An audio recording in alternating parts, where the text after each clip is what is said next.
Thank you, Speaker. My question is to the Minister for Energy. This government is now in its 5th year in office. Why did the minister tell Sydney householders their power prices have gone down? Why doesn't this Liberal government understand that people in my electorate are doing it tough? Just how out of touch is this Liberal government? The Minister for Energy and the Environment. Just repeating a false. Mr. Speaker, the member for Chifley is not a bad bloke, but he's got his facts wrong again, Mr. Speaker. He's not a bad bloke, but he's got his facts wrong again, because again the Labor Party is repeating the falsehoods in this place, misleading the Australian people, making facts up on the run, deceiving them about what the Australian Energy Regulator, what the Australian Energy Market Commission have said, Mr. Speaker. The reality is that power prices in Sydney have recently gone up, Mr. Speaker, have recently gone up. We've seen in July a substantial increase, and we've also seen in 2016 an increase. The years prior we saw some decreases, Mr. Speaker, but nothing like the 100% increase that we saw under the Labor Party. And as the Prime Minister has said, we are cleaning up Labor's mess, Mr. Speaker.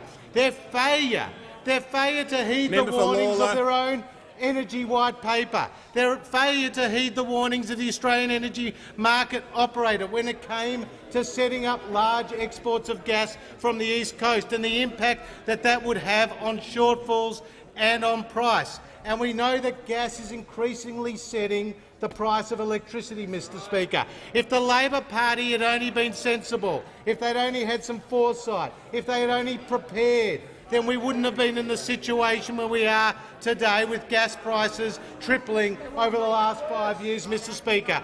And what about their idiocy when it comes to coal, Mr. Speaker?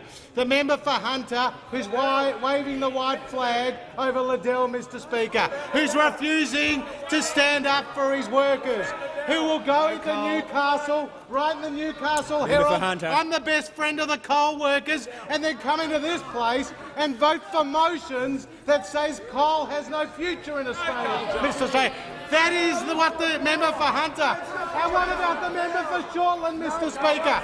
In his maiden speech, he bashes his chest. He bashes his chest and he says, I'm the great friend of coal. I'm a descendant of coal workers. But in this place, he's overseeing policies that will close our coal-fired power stations, even though coal is a source of reliable and affordable power, Mr. Speaker. There's a clear line of difference on this side of the House compared to those opposite.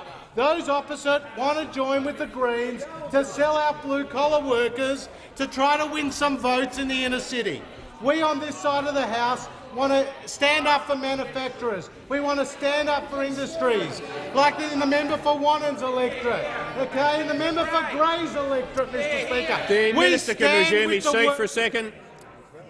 The member for Patterson and the member for Barker carrying on a conversation. They can now continue it outside the chamber. They can both leave under 94A. The Minister has the call.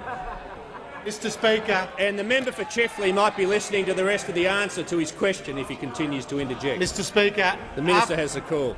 After the Labor Party's record of a 100% increase in power prices, only the Turnbull government will ensure a reliable and affordable power system.